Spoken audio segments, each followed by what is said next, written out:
নমস্কার, আমি ডক্টর সুজন দে, dental surgeon. আমি মানেভঞ্জন দার্জিলিংয়ে থাকি, এখানেই প্র্যাকটিস করি।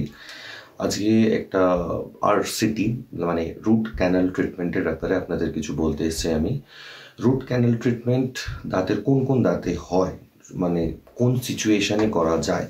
যেমন ধরুন যে দাঁতগুলোতে কেরিজ এতটাই ডিপ হয়ে গেছে যে ভেতরের পাল্প এক্সপোজ বা পেশেন্টের পেইন হচ্ছে, সেই ক্ষেত্রে রুট ক্যানাল ট্রিটমেন্ট করতে হয়। করার কি প্রসিডিওর? প্রথমে আপনাকে ডাক্তার, যিনি ডেন্টাল সার্জন আছে, আপনাকে তার কাছে গেলে উনি চেক করে আপনাকে কিছু মেডিসিন আর অ্যান্টিবায়োটিক কিছু ওষুধ আপনাকে প্রেসক্রাইব করা হবে। তাতে যেটা হবে, আপনার যখন ইনফেকশন কন্ট্রোল হয়ে যাবে তখন গিয়ে আপনার রুট ক্যানাল ট্রিটমেন্ট স্টার্ট হবে। এর জন্য আপনাকে ডেন্টাল সার্জনের কাছে 3 থেকে 4 বার আসতে হবে। তার মধ্যে ফার্স্ট যে সেটিং হবে, তাতে ধরুন আপনার দাঁতের যত কেরিজ আছে, ব্ল্যাক পোর্শন হয়েছে বা ডিকেড পোর্শন রয়েছে, সেগুলো আন্ডার লোকাল অ্যানেস্থেশিয়া সেগুলো সমস্ত পরিষ্কার হবে। সেকেন্ড সিটিংয়েও আরেকবার পরিষ্কার হবে। তার জন্য আমাদের কিছু ফাইল হয়, যেগুলোকে ডেন্টাল ফাইলস বলে, সেগুলো ডিফারেন্ট সাইজের হয়।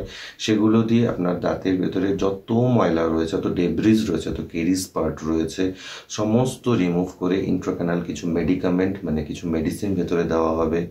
এবং থার্ড সিটিংয়ে এসে সমস্ত যত ক্লিন হয়ে গেল, পুরো ক্যানাল ড্রাই আপ করে তাতে ফিলিং করে, তার উপরে কিছু আউটার সাইড ফিলিং, মানে রুট ক্যানাল ট্রিটমেন্টের মধ্যে ক্যানাল পার্টের ফিলিং হলো, তারপরে আউটার সাইড ফিলিং করা হয়।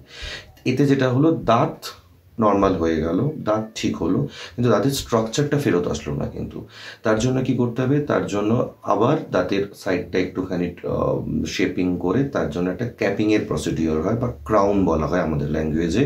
জেনারেল ল্যাঙ্গুয়েজ সেটাকে ক্যাপ বলা হয়। তো সেটা 3 ধরনের ক্যাপিং হয়। সেই ক্যাপিং করলে আপনার দাঁতটা কমপ্লিটলি আগের মতো হয়ে যাবে, and you can chew anything.